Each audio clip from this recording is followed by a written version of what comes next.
Well, thanks, Liam, and to all of you, to Cory and to Lyle, and all of you particularly who've come here, especially the young Conservatives. It's always very nice to see sensible attitudes, and we're seeing it more and more from Gen Y. I think they are really the hope of the future. And of course, the reason that you're all here is because our politics is broken, and we know that the major parties are letting down Australians, and more specifically, we know that the coalition has been letting down Conservatives.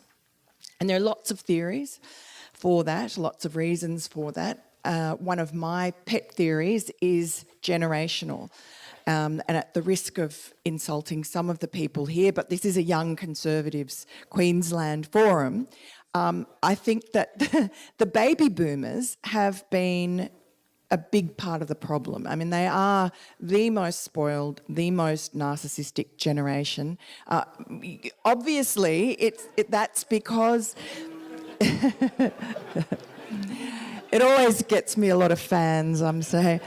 But the reason I say that and bring up something that maybe it doesn't please a lot of people of a certain age is because we have to look at the wreckage in the Western world particularly, and we have to understand where it comes from. And it does come from that ripping up of the kind of moral capital that the baby boomers inherited from their forebears. They trashed it. And now we see with the wreckage around us what happens when you run out of moral capital. And who is going to have to take on the responsibility of rebuilding it? Who is going to have to rebuild the institutions but the millennials, the young Conservatives you just saw up here on stage? And they have been tempered by the wreckage that they've grown up in. You know, they're the children of divorce and a family breakdown, and they also are the victims, I guess, more than anyone else, of political correctness. And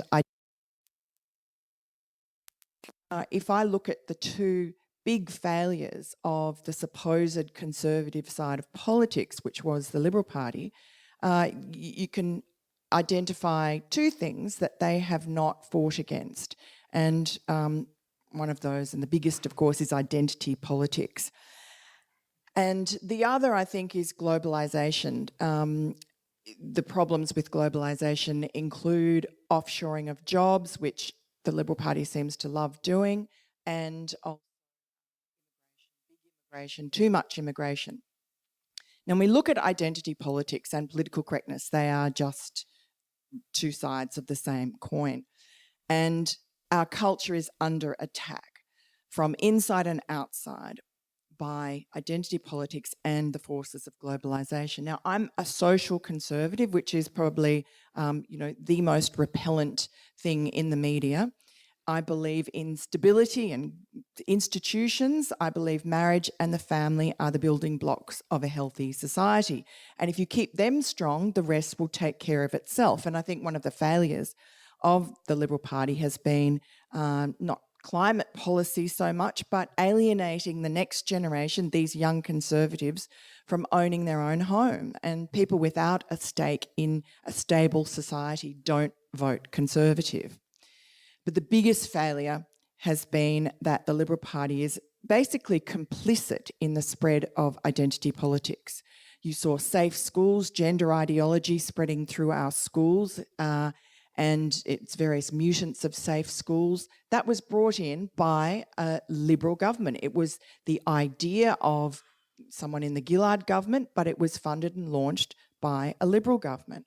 And our ability to resist this encroachment into childhood's been hampered by all the constraints on our language and our behaviour by bureaucracies and the media, which are dedicated to nothing but political correctness. And it's why, for instance, Qantas employees can't say mum and dad. And it's why the media runs stories about pregnant men or breastfeeding men, and there are no quotation marks in the headlines.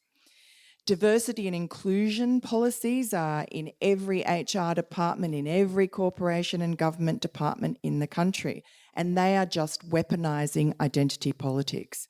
And it's become so absurd that, I don't know if you've heard about him, but Dr. David Van Gendte, who's a Toowoomba GP, he ended up being hauled before the Medical Board of Australia for a professional misconduct charge for retweeting a tweet of Lyle Shelton's, which promoted a book by Ryan T. Anderson from the very mainstream conservative Heritage Foundation in America. And another tweet was Dr. Van Gendte was in trouble for retweeting one of my columns about gender ideology in schools. These are very mainstream ideas, but this Toowoomba GP had to wait for 7 months to be cleared. And I'm glad to report he was cleared. That only happened last week. But as with all of this, the process is the punishment. It just serves as a warning to other people. Do not speak out against our agenda or you will be in trouble.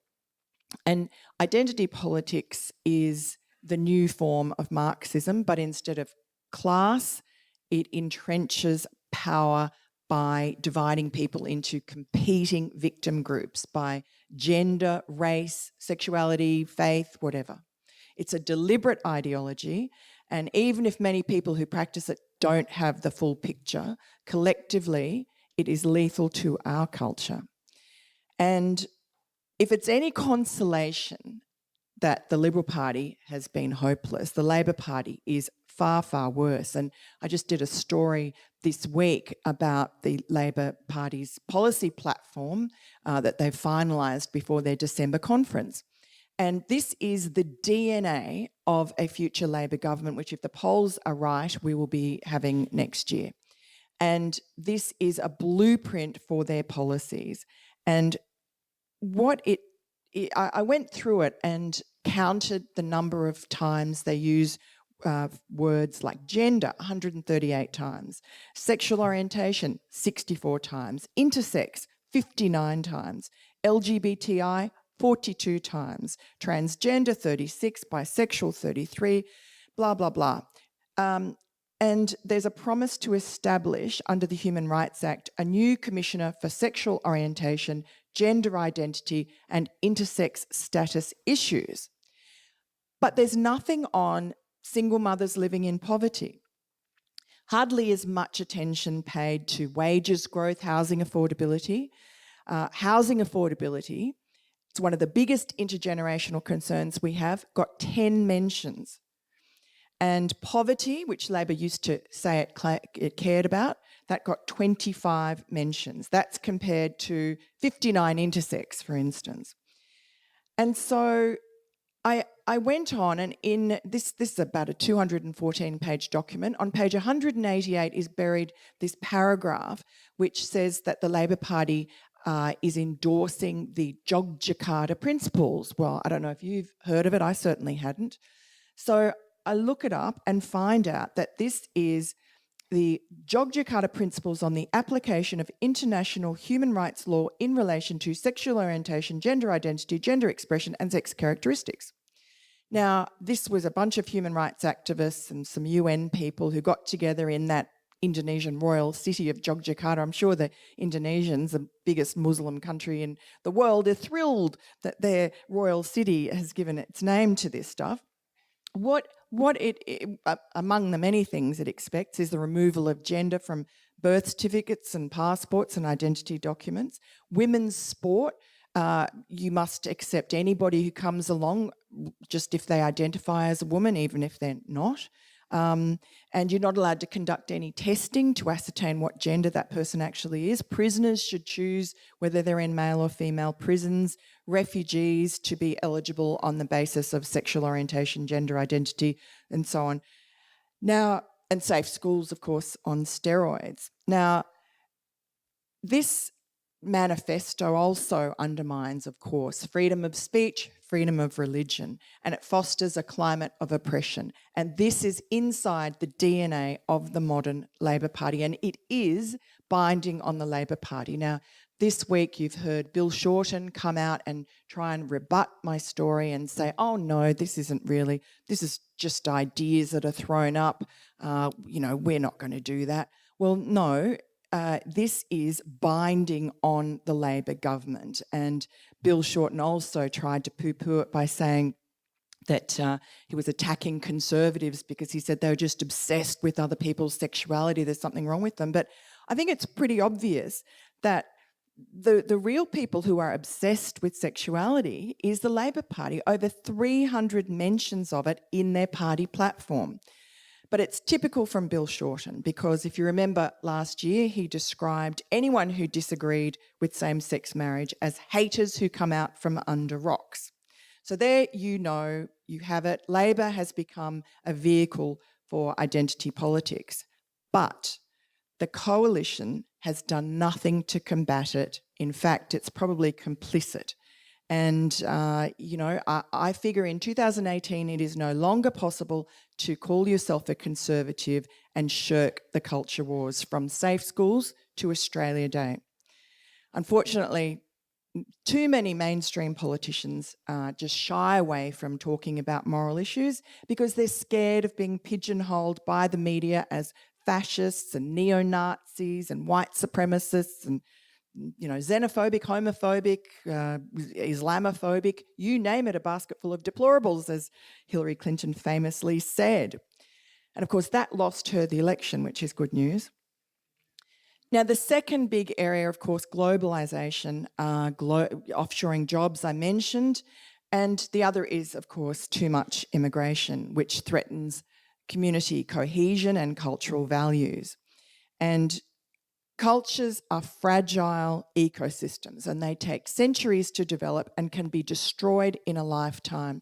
And you just have to look at Angela Merkel's decision in Germany to open the floodgates to 1.5 million or more migrants in 1 year. They were mainly Muslim males. They were not refugees for the most part, not fleeing the Syrian war. And that will have ramifications for Europe for generations. And you see already the rise of anti-Semitism and terrorism. It's just part of it. And Brexit was almost certainly a response. And so is the rise of nationalist populist parties across Europe, Hungary, Poland, Sweden, Italy, Germany, so on. But how did Angela Merkel respond to the backlash? Well, there's a very good anecdote in the Douglas Murray book, The Strange Death of Europe, his bestseller. So Angela Merkel was at a lunch in 2016 and she found herself sitting next to Mark Zuckerberg from Facebook. And the microphone at their table had accidentally been left on. So what we heard was Merkel saying to Zuckerberg, what can you do to stop people writing anti-immigration stuff on Facebook? And what did he say? He said, we're working on it. So that was Angela Merkel's solution, to stop talking about the consequences of her disastrous policy. Now, in Australia, we are told by both parties, major parties, that we need high annual immigration because we're an ageing population and we're not replacing ourselves fast enough. But the question is, why don't we do something about that? You would think that a party which is supposed to be conservative would be actively promoting family-friendly policies, because the people who are doing the job of raising the next generation of good citizens, they're doing the most important job of all, and they should be encouraged. And at the very least, they should not be punished for having children. Now, we see these policies work in Hungary, where you've had Prime Minister Viktor Orban. Of course, he's called a fascist and a neo-Nazi and all those things that are thrown against people who don't buy into the whole politically correct left-wing agenda. But Viktor Orban has said, we're not going to substitute immigration for a declining population. He says the only solution is larger families and rising fertility rates. So he's brought in a whole suite of policies, tax deductions, massive tax deductions for families with children, and more as you have more and more children, especially if you have more than 3. Subsidies for buying houses, family tax benefits, which actually start when the fetus is 91 days old, tax allowances that encourage young couples to get married, and so on. And what you've seen is after 8 years, there's been a baby boom in Hungary. Women are more likely to get married than anywhere else in Europe and to marry younger, which of course increases fertility. And look, Hungarian families have seen an increase in their family income of 64% in the last 8 years, and that is just thanks to these government measures. And they haven't gone broke, and it's a better way of spending government money, I think, than on welfare. Now, the only party in Australia that is actually serious about families, unfortunately, the Liberal Party has vacated that, although they pay lip service to it. The only party you'll find is Australian Conservatives. It's there on their policy platform, which, unlike Labor, you will find no identity politics at all, I'm happy to say. So it is important, I think, vital to keep this particular Labor Party. I mean, Labor in the past has been a fantastic party in many ways, but the modern Bill Shorten Labor Party is very dangerous. So as a Conservative, I think it's important to keep them out of office, but if the polls are correct, it will be up to Cory and Lyle and the rest of your team, the Australian Conservatives team in the Senate, to protect Australia from the worst excesses of this Labor Greens identity agenda. And it's crucial for Australia if we are not going to change irrevocably into a country that we don't recognise. Now, I think also I was a little bit loath to support the Australian Conservatives initially because I thought it's just going to split the Conservative vote and ensure that Labor is in office for a long time. But since Australian Conservatives are focusing on the Senate, that means it's a safe vote. It allows you to safely assert Conservative values without creating a worse mess. And very importantly, it also helps keep the Liberal Party conservative. It gives them an excuse to be conservative. And John Howard had a Conservative Senate for a big part of his reign, and that gave him the excuse against the wets in his party to do conservative things. So it's never been more important than now, when our culture is being remade by forces external and internal. So you, and especially the young Conservatives, are creating a new force in politics, and it will be the young Conservatives generation that will make the difference. So good luck and Godspeed in the big battle ahead.